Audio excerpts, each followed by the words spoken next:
आज दुपारूनच घरी आले. येताना पाऊस तर होताच, हवाही एवढी येत होती, सारखी छत्री उलट होत होती. छत्री तर मोडलीच. शेवटी भिजावं लागलं. टिफिनही खाल्ला नव्हता. म्हटलं घरी गेल्यावर काहीतरी गरमागरम बनवते. डाळ घालून मेथीची भाजी बनवलं तर अजून 10 मिनटं डाळ भिजायला वेळ लागेल. मग त्यापेक्षा झटपट अशी चमचमीत मेथीची भाजी आणि ज्वारीची गरमागरम भाकरी बनवली. अगदी साधी सोपी रेसिपी, पण कांदा आणि टोमॅटो घालून मेथीची भाजी. मग काय, चला सुरुवात करूया. तर मध्यम आकाराची एक मेथीची गड्डी अशी निवडून घेतली, धुवून घेतली आणि पाणी निथळायला ठेवलं. तर इथे मी थोडीशी अशी कोवळी देठही घेतली आहे. पुढचा गेंदा घेऊन भाजी कोवळी होती म्हणून थोडासा असा देठाचा भागही जास्तीचा घेतला आहे. कोवळी मेथीची भाजी असली, देठही नाजूक आणि कोवळी असली तर देठही घेतली तर अजूनच भाजी छान लागते, म्हणून मी थोडाफार देठाचा भागही घेतला. भाजी धुवून अशी चांगली निथळून घेतली. अगदी वरून अशी कोरडी झाली चांगली, तोपर्यंत पाणी सर्व निथळून घेतलं. आता भाजी आपण थोडीशी हलकी हलकी चिरून घेऊयात. थोडा देठाचा भाग घेतला आहे म्हणून मी इथे चिरून घेते. हवं तर भाजी खुडून घेत असाल तर देठाचा भागही थोडासा मोडला जातो. मग मी इथे हलकीशी अशी चिरून घेते. चिरल्याने पटकनही होईल आणि भाजीही मग थोडीशी बारीक अशी होईल. जास्त देठाचा भाग राहणार नाही, म्हणून मी असं सर्व देठाचा भाग हलक्या हाताने चिरून घेतला. जमेल तशी अशी हलकी हलकी चिरली, जास्तही बारीक नाही. तर सर्व मेथीची भाजी इथे मी अशी ही चिरून घेतली. जास्तही जाड नाही किंवा अगदीही बारीक चिरून घेतली नाही. त्यानंतर इथे मेथीच्या भाजीसाठीचे लागणारे साहित्य पाहूयात. अगदी थोडंसंच पाव चमचा एवढी मोहरी घेतली. हे पहा, अगदी नावापुरता एवढीच मोहरी घेतली. सोबतच अर्धा ते पाव चमचा एवढे जिरे, एक लहान आकाराचा कांदा आणि टोमॅटो मोठा होता म्हणून अर्धा असा चिरून घेतला. अर्धा टोमॅटो, हवा तर तुम्ही लहान आकाराचा टोमॅटो घेऊ शकता. 3 ते 4 हिरवी मिरची आणि इथे 2 लसणाचे भाग घेतले आहे मी. एक 4-5 लसण पाकळ्या अशा अख्ख्या घेतल्या आणि लसूण मोठा होता म्हणून एक 5-6 पाकळ्या अशा अर्ध्या चिरून घेतल्या. हिरवी मिरचीचं प्रमाण तुमच्या आवश्यकतेनुसार कमी अधिक करू शकता. आता मिरची आणि लसूण आपण ठेचून घेऊयात. तर खलबत्त्यामध्ये मिरची आणि एक 5-6 पाकळ्या लसणाच्या घातल्या, ठेचून घेतला. त्यानंतर कांदा आणि टोमॅटोही चिरून घेतला आणि ठेचा एका वाटीत काढून घेतला. आता गॅसवर कढाई ठेवून घेतली. यात घालूया तेल. तेल गरम झाल्यानंतर मोहरी घालूयात. मोहरी चांगली फुटायला लागली की तेव्हा घालूयात जिरे. जिरे ही चांगली फुलले की आता यात घालूया कापलेल्या लसण पाकळ्या. तर लसण मोठा होता म्हणून मी असा 2 भागामध्ये चिरून घेतला. जर लहान लसूण असेल तर अख्ख्याही लसण पाकळ्या घालू शकता. आपण आधीही लसूण ठेचून घेतला आहे म्हणून या लसण पाकळ्या अशा फोडणीत घातल्या आणि लसूण मस्त लाल लालसर होऊ द्यायचा.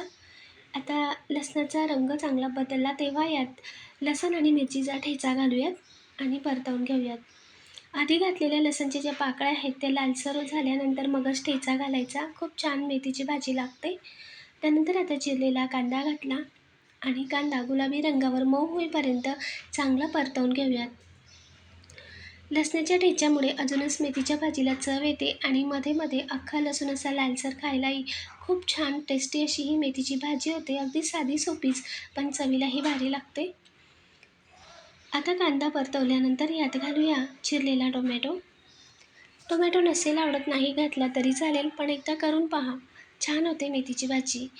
टोमॅटोही थोडासा मऊ होईपर्यंत परतवून घेतला आणि आता यात घालूया पाणी निथळून घेतलेले हलकी हलकी चिरलेली मेथीची भाजी. तर तुम्ही पाहिली, अजिबात मेथीच्या भाजीत पाणी नाही.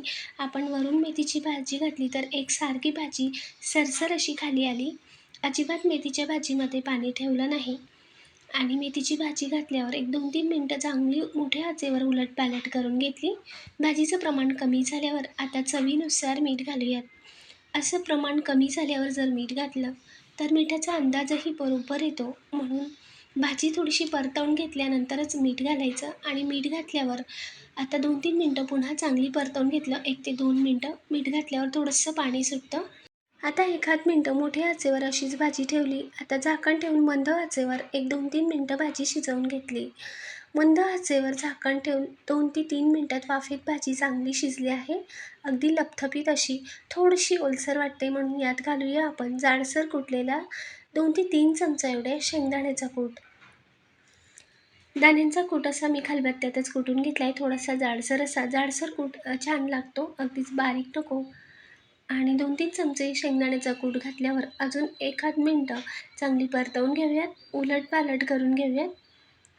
आणि गॅस पुन्हा मध्यम ते मंद आचेवर ठेवून 1-2 मिनटं परतल्यानंतर अजून काही सेकंदांनंतर आता गॅस बंद करूयात. तर हे पहा, मस्त अशी चमचमीत लपथपीत आपली मेथीची भाजी तयार आहे शिजून. खायलाही तेवढीच चविष्ट, चटपटीत आणि टेस्टी अशी. आता यासोबत मी इथे गरमागरम ज्वारीची भाकरीही टाकून घेतली. नवशिक्यांसाठी सांगते, तवा मध्यम आचेवर मध्यम असा गरम झाला की मग थापलेली भाकर घालायची आणि मध्यम ते मोठ्या आचेवर असेल तेव्हाच भाकरीला पाणी लावून घ्यायचं. वरचं पाणी असं सुकत आलं की भाकर आता उलट करून घेऊयात. जास्ती मोठी आच करायची नाही किंवा अगदीसुद्धा मंद आच नाही.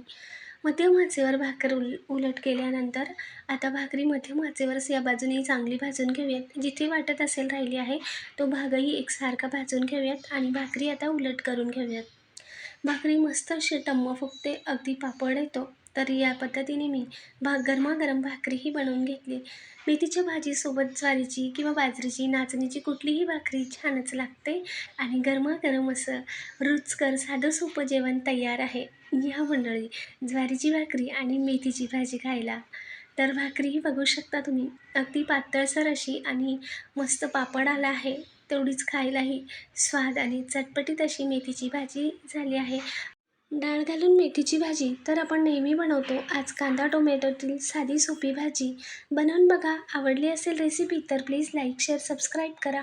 कमेंटद्वारेही सांगा. नवीन रेसिपीत पुन्हा भेटूया. धन्यवाद.